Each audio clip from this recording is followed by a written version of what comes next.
BJP को जिताने की कोशिश की। लेकिन इस वक्त एक और बड़ी खबर आ रही है। एलनाबाद विधानसभा सीट से अभय सिंह चौटाला की हार हुई है। कांग्रेस के भरत सिंह बेनीवाल ने हराया है उन्हें।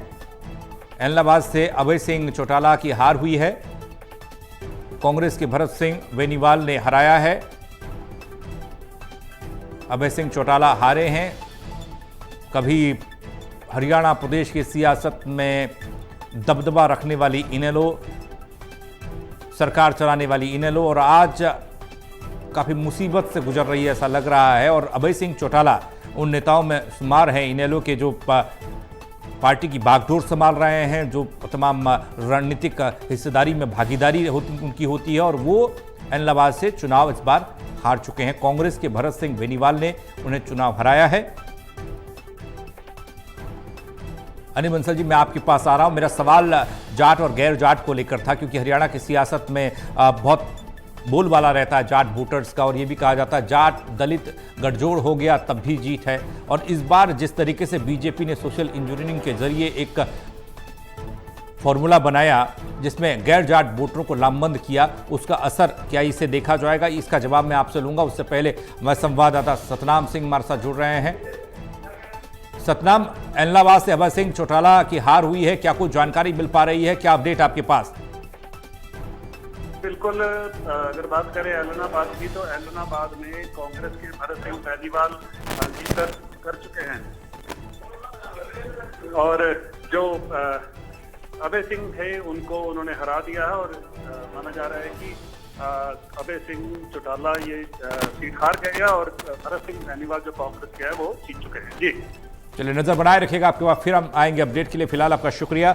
बंसल जी, जिस सवाल का जवाब मैं खोजने की कोशिश कर रहा हूं, अगर बगैर जाट की भी हरियाणा में सियासत हो सकती है, तो अब ये नई शुरुआत हुई है, इसकी वजह क्या मानते हैं आप? क्योंकि जाट के साथ ही ठाठ होते थे, ऐसा पहले कहा जाता था।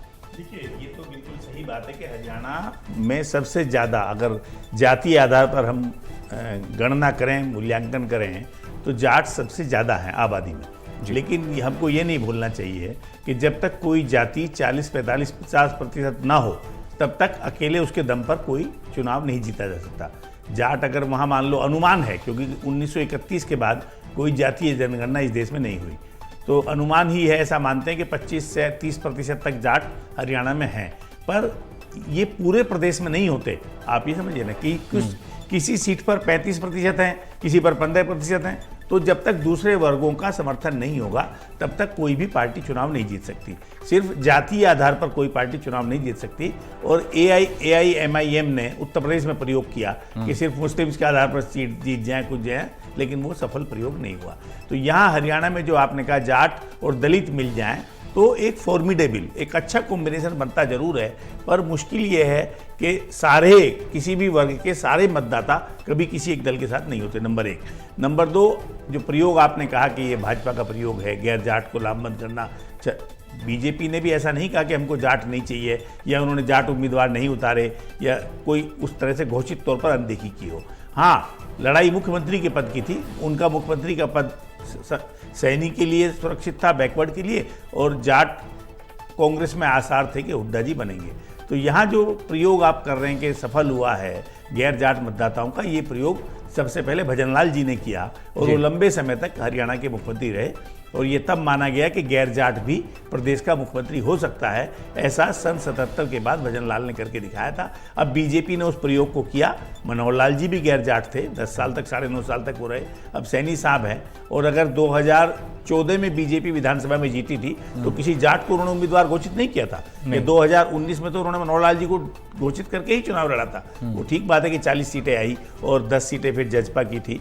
तो मुझे लगता है कि चुनाव में लोग, मैं आपको बिहार का उदाहरण दूं, 2010 में जब नीतीश कुमार ने सुशासन के नाम पर चुनाव लड़ा था, तो उनकी 110 सीटें आई थी। और अब जब पूरी तरह जाति पाति के आधार पर चुनाव लड़ा, पिछला चुनाव, तो वो 43 सीटों पर सिमट गए। जनता दल यू बीजेपी से भी नीचे आ गई, आरजेडी से भी नीचे आ गई। तो एक ये हमने बनाया हुआ है कि जाति पात जातवाद, लोग जो मतदाता हैं वो अब इन बातों पर ज़्यादा ध्यान नहीं देते। वो सोचते हैं टिकाऊ सरकार हो, बेहतर सरकार हो, लेकिन गुंडागर्दी बीजेपी ना हो। के जितने जाट उम्मीदवार थे उनको लेकर अच्छी खबर, अच्छी तस्वीर अभी दिखाई नहीं दे रही है, उसको क्या? बीजेपी के तो जाट उम्मीदवार हार रहे हैं ज्यादातर, ये हम देख रहे हैं। ऐसा अजीब क्यों? बात है, क्योंकि जाटों का ज्यादा झुकाव कांग्रेस की तरफ है, ये तो साफ बात है। तो तो इसलिए ये वो वोटर समझा कि ये जिस तरीके से बीजेपी ने गैर जाट की तरफ रुख ज्यादा किया, उन्होंने कहा देखिए इसको छोड़ दीजिए, अगर हुड्डा साहब ले भी जाते हैं तो इससे भला नहीं होगा, इसलिए भी जाटों ने मन बनाया कि उनके जाट उम्मीदवारों के लिए नुकसान हो गया। हाँ, ऑब्वियसली जो बीजेपी के जाट उम्मीदवार हैं उनको पार्टी ने तो इसी अपेक्षा से टिकट दिया कि ये अपनी जाति के भी वोट लेकर आएंगे। हर पार्टी देती है, ऐसा नहीं है।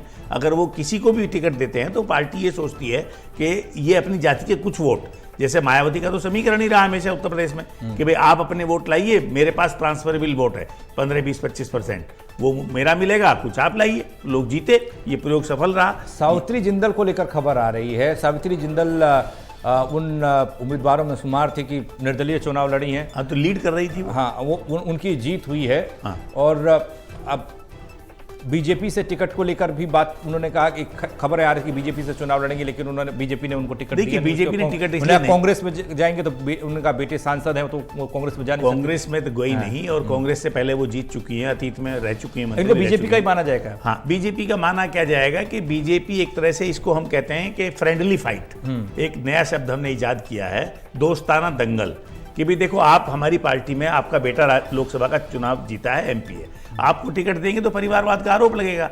अगर आपको भरोसा है कि आप निर्दलीय जीत सकती हैं तो जीत जाओ। तो वो तो पार्टी निर्दलीय तो किसी को भी समर्थन कर सकता है, उसमें कोई बंदिश तो है नहीं जी। और उनको चूंकि अपनी मेजोरिटी है बीजेपी की, तो इसलिए अब उनके नहीं, अब इसको अब जैसे 47 का आंकड़ा 48 मान लें, अगर कहीं मुसीबत आए तो उनके साथ है, क्योंकि नहीं, उससे क्यों मुसीबत आएगी? जब आपको 90 के सदन में 46 चाहिए और केंद्र में जिसकी सरकार है, विधानसभा अध्यक्ष जिसका है, राज्यपाल जिसका है, राज्य में जिसकी सरकार है, उसकी सरकार कौन गिरा सकता है? क्योंकि अगर कोई बगावत करता है तो 2/3 मेजोरिटी से बगावत कर सकता है, विभाजन। और अगर कोई एक आध निकलता है तो वो डिस्क्वालीफाई हो जाएगा। इतनी 2 मिनट लगाएगा विधानसभा अध्यक्ष, इस चिट्ठी देंगे और उसको डिसमिस कर देगा उसकी अयोग्यता, अनुशासनहीनता में।